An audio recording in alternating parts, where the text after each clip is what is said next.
Welcome to the CBS Eye on Money Show. It's Thursday, January 12th, and we are answering financial questions. If you have one, please, if you wouldn't mind, go to our website, jillonmoney.com. Click the Contact Us button. And when you do that, you know what happens? A form pops up. You complete the form, and then there's a little box at the end. It says, would you be willing to come on the show? If you check the box, yes, Mark does all the other work to get you on. And sometimes we have technical difficulties. Today, there were some gremlins that were crawling around Brian's computer. Brian's on the air with us from Southern California. And I was just being very envious of your weather of the last few weeks, in that even if you have a little rain, it is quite warm and lovely, isn't it? No complaints. It's a great spot to live most of the time. Most of the time. All right. Well, very good. What brings you to us? You know, I'm 38, and my wife and I have been on track for quite a while, I feel like, with our planning, and I just feel like I might need little tweaks with kind of the direction we're shooting as I enter my 40s and as the kids get a little older. So I'm just kind of looking for, maybe just a little guidance. Okay. Sounds great. So you're 38. How old's your wife? She's 40. She just turned 40. Okay. And you said kids, 2 kids, 3 kids? What do you got? We got 3 kids, a boy, girl, boy, 12, 10, and 9. 12, 10, and 9. That's a lot. Are you both working full time? No, I'm the only one that's been working full time. My wife does a lot of work at the kids' school, so she's with them quite a bit with PTA, and she subs every once in a while. She used to do, so she's able to see him quite a bit. The unpaid, the slave labor of your wife. Yes. There's no financial remuneration, but there is psychic, I hope. So, Brian, do you make a pile of money that allows her to do that? Yeah, I make a pretty good living. My income is variable. So I work for a larger fire department on the West Coast here. So the overtime is where we get a lot of our money. So base salary is about $150K, and I made 225, 235 the last 3 to 5 years. Holy smokes! So 75 grand in overtime. That's amazing. Correct. Yep, and that's been pretty consistent. So throughout however long I've been on, about 17 years. Okay. Wow. Tell us about the pension, because, obviously if you're a firefighter or in that system, you don't have longevity. I know that most people try to get out by a certain age. What's your target? Correct. So I was pretty fortunate. I got hired when I was younger, 21, so I can retire anytime after another 3 years. Obviously, I'm going to keep going for a while. Mm-hmm. I'm looking to retire at 55 with darn near about 100% of my pension.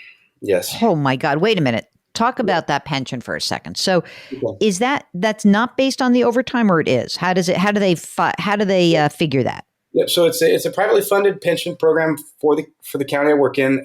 And we have, the overtime is not factored into that. So when I say 100% of my salary, I mean 100% of my base salary. Right. They have a calculation at the end where we're able to use some of our benefit days that we've accumulated, and we're able to kind of boost our pension at that point. I'm just amazed. So that is a big number, obviously, that 150. If you were to kind of project on that money today, if you didn't have the kids, would that be enough money to pay all your bills? Would you feel comfortable? How do you see that? It sure would. And we kind of set ourselves up what we thought was correct. And I know that your thoughts and feelings on it. So we refied 2 years ago to a 15-year, and in doing that, and plans to pay off the house by the time I am looking to retire. So that chunk of money that I'll be getting in is going to be useful for college and for anything else that we really want to do. Mm-hmm. But I also know that, and I also have a deferred compensation plan that I put money into as well. How much is in there? So right now I have about $300,000 in there. God, you're a good saver. We are. But we also have a few other, things that I think we should probably tighten up on, and maybe some things that I might get, my wrist slapped for. We took a HELOC out to do some stuff on the house. Mm-hmm. And we owe about $80,000 on that HELOC, and that payment's about $450 a month. What's the interest rate on the HELOC? Low right now, so it's at 2.5%. But that is one that can go up in this following year. So, and it will. Yes. How much is your house worth? Would you guess at this point? Yeah, so I looked at all of that. My house is worth $1.1 million, and we owe $400,000 on it. Okay, what's the primary mortgage? That 15-year. What did you get on the rate? So we got it rated at 2.25% on that. I'm sorry. That's just awesome. Great. Okay. I mean, so you have that, it's locked in and you did it 2 years ago. So you're good. And that gives you, it kind of takes you straight through. And you're right. Once you pay off that HELOC, which, you're going to have to pay attention to that because that could really jump on you, right?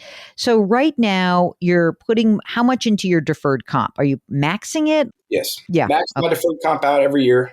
And so I have money going in there. We have a 529 plan we set up for the kids. Has Hmm. about 38,000 in there. But to be honest with you, we haven't been adding anything to it. That's kind of been on the back burner, and we haven't touched it. So it's lingering. It always kind of bothers me. Like I need to be adding to it, but I don't really have any other savings accounts or anything for them right now. So we have, Hmm.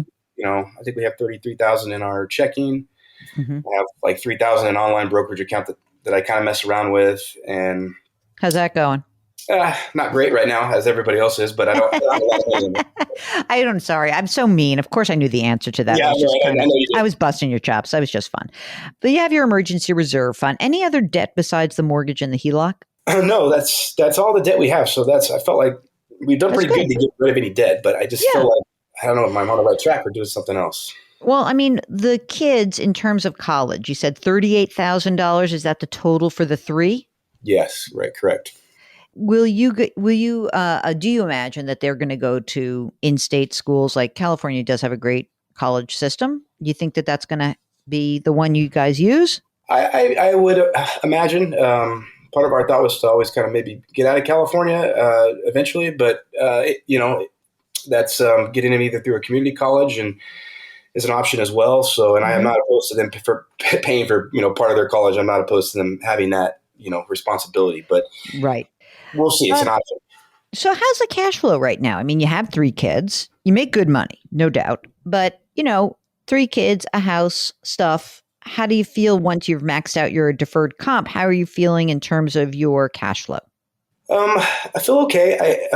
We were able to kind of live how we want. We were able to camp, and we're able to do kind of how we want to do things in life. But that being said, if I tighten things up or we tighten things up, we could probably still save a substantial amount of money and funnel that somewhere. I just don't know what that would Okay. be. I just feel like I'm missing an opportunity somewhere. Well, I mean, listen, you're going to have a lot of opportunities. Do you think that when you're 55, you're done forever? Like that's a long time, but I'm just saying, is that your hope? I don't really have to worry so much about your retirement because I feel like the pension really does take care of you, right? That was my thought too, and it does. It's a good system. So, Mark, how are you feeling about maxing out the deferred comp and not putting money into the kids' 529 plans? What's your feeling? Yeah, I'm just trying to get a sense of what the extra cash flow right now looks like. I know he says they can funnel money elsewhere. How much money do you think you're left with on a monthly basis?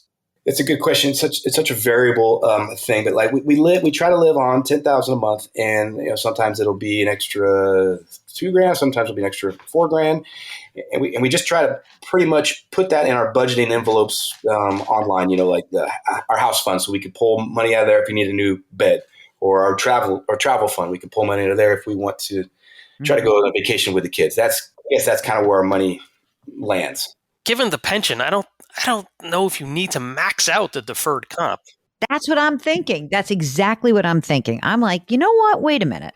I mean, I think you're probably in the mindset of like, put as much money away for retirement. But if you would like, especially if it's kind of niggling at you a bit that the underfunding on the 529 plan, I'd pull back on the deferred comp. So instead of maxing it out, what if you put half as much money in and took the surplus and used that to put money in the 529 plans?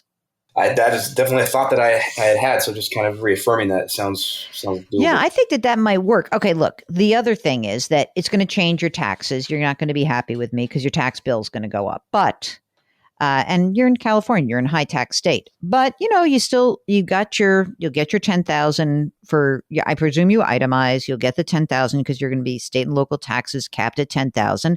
But so pay the tax. It's okay. And you're in a high tax state, but you're not in the highest tax bracket. Because you are married, so you're in the 24% tax bracket. It's not terrible, but your tax bracket's not going to go down substantially because you're going to have a lot of income, from your pension. So I'm much more I'm more, and even if you said, I don't really want to put it all in the 529, I would be fine if you said, I'll put some in the 529, even if you wanted to have a brokerage account, not a dumb, fun money account, but a real brokerage account. That I'd be game for that too. So I think that pulling back on the tax deferred account, making it more accessible either through the 529 or just a brokerage account, I'm game for that. You're also going to need your cash flow because, the home equity line of credit, interest rate's going to pop on you. Okay. And you're going to have to aggressively get on top of that because I don't want that going up. It'll be high when does it reset? So let's see where I had it. I think in March is when it resets again. So does it capped at 2 points a year? Yes. Okay. So, you're going to get the 2 points. So in March, it's probably going to go from 2.5 to 4.5. And so, okay, but pay it off. Yeah. That was our plan. I think is to really tackle that with any extra money and just throw that at the HELOC. Exactly. So if all of a sudden your overtime this year is you're like, well, it's not 75, it's 95. Take the extra surplus. And so now you have 3 choices about where to put surplus. And when you say tighten things, I'm not so concerned about you like, I want to tighten up my budget and live like paupers. You don't have to do that. What I think is important is that you have the free cash flow and you have 3 areas to consider. 1 is paying down the home equity line of credit. 2 is funding your 529 plan. 3 is building a brokerage account that's, not a fun money account, but a real supplemental retirement account. Those 3 things are those are your choices. They're your choices. So you guys have to discuss, maybe you and your wife have a family meeting. And you're like, okay, wait, what do we really want to do here? Right? Let's really talk about the kids. Let's really talk about what